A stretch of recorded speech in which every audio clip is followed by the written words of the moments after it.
Hey guys, Zor here from ZorGameGeek.com. We're going to talk about character creation in the Gumshoe role-playing game. Specifically, we're going to talk about your health score. Now, in a lot of other games, this would be the least interesting because it's hit points, all right? It's this weird abstraction. What does it represent? Is it your actual physical health? Is it your emotional and physical health, your ability, your will to live, all that sort of things, blah, blah, blah, blah, blah.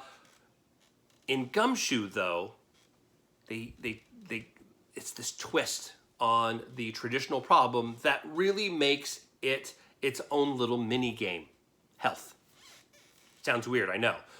But your health is not a derived stat. For example, in Dungeons and Dragons, your hit points are a combination of your bonus from your constitutional score. And again, this is 5th edition Dungeons and Dragons. It's a combination of your con score bonus, constitution score bonus, and then your hit dice from your class. So clerics get a D8, and you roll your D8 and you take that number and you add your con bonus to it, and there you go. You have your first level hit points. Or you could just choose to max it out, which is what I do at my table.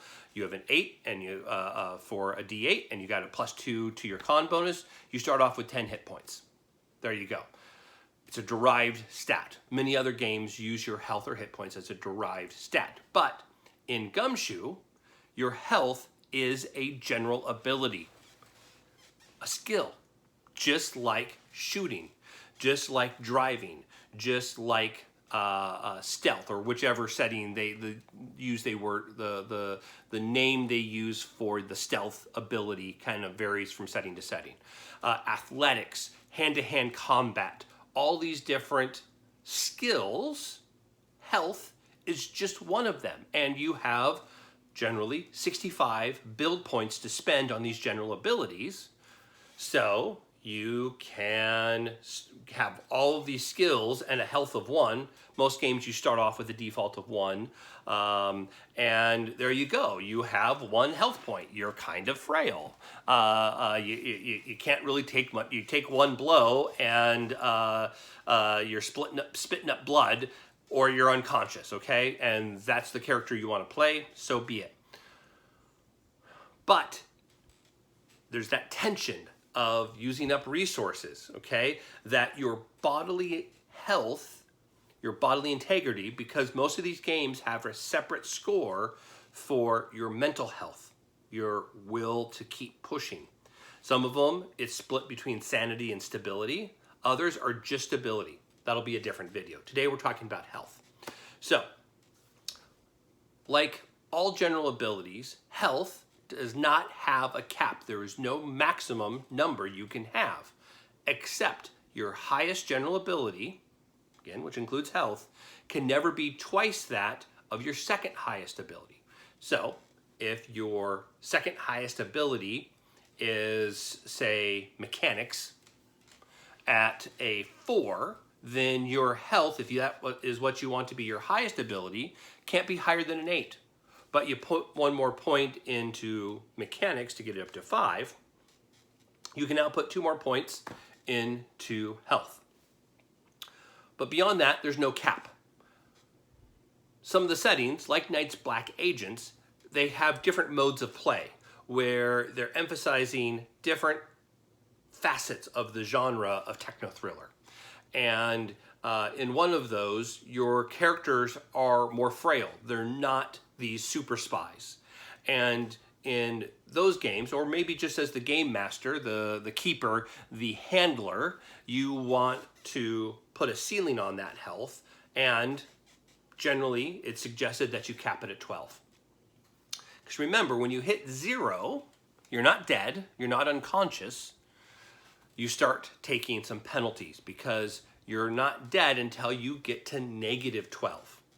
So from 0 to -5, you are lightly wounded, different terms for different games, but all of your target numbers, all your difficulty numbers, when you make tests, go up by 1. They're generally 4 by default, now they're 5, okay? Also, you cannot use your investigative abilities. And so you have some limitations. You can use your general abilities, they're harder. You can't use your investigative abilities. And when you take an action, when you're trying to invoke a general ability, then you have to make a consciousness roll. And your consciousness roll is your health number, your absolute value of your health number. All right, math alert. I know you said, I know I promised there would be no math. I lied. There's math. It's a role-playing game. There's math. Absolute value just basically means that if you have a -5 in health, the absolute value is 5. All right? That's simple. You just ignore that minus sign and that's the number. So if you want to stay conscious, then, and you have a health of -5, you got to get a 5 or better on a D6 plus any bonuses. Well, what are your bonuses? Well, you have none, right? Because to get a bonus in Gumshoe, when you roll that dice, you have to spend a pool point. Well, what pool point are you spending? You're spending your health. That is the mini game of Gumshoe and your health. So you have, instead of that -5, let's say it's -4. So that means you got to get a 4 or better on your consciousness roll to be able to stay awake. Well, it's all your other teammates are down, they're unconscious, and there's one monster left, and you're pretty sure that with one hit, you can take him out.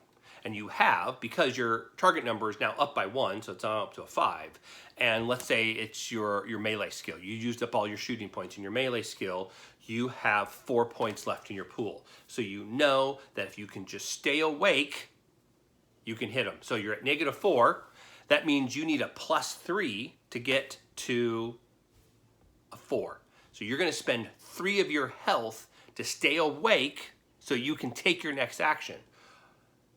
There you go. You take your next action, you spend your 4 points in your hand-to-hand combat, you pull out your knife, and that ghoul's coming at you, and you stick it right in, and you twist it, and you take him down, and you're there. However, you're awake next, and you got to make some sort of action. Maybe it's a first aid roll to try to wake somebody else up, or whatever it is, and you didn't take any damage except your -4 health. You spent 3 of that to get to your bonus. So now, at your next turn, you're at a -7.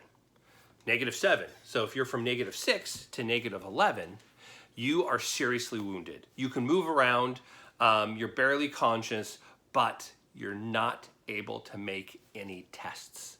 You are just barely up and walking. So now, what do? What happens? You can't make a test. You can't run first aid on yourself or on any of the teammates to wake them back up. So what do? You try to make it back to the entrance? Well, each round, you got to stay awake. How about that for a word? You have to stay awake, but you got to roll a 7. Can't do that on a D6 unless you want to spend another one of your health points. And then that cycle goes down, because if you spend yourself to a -12, you are dead. And unlike Dungeons and Dragons, there's no resurrection. Well, there might be, but your team are probably not the one resurrecting you. And if it's the cultist resurrecting you,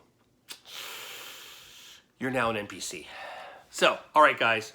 Thanks for listening to this video on health in the Gumshoe role-playing game. If you're interested in learning more about how to create characters in Gumshoe, then go to zorgamegeek.com/GumshoeCreate. Link is below. Again, that is zorgamegeek.com/GumshoeCreate. All right, guys, keep gaming.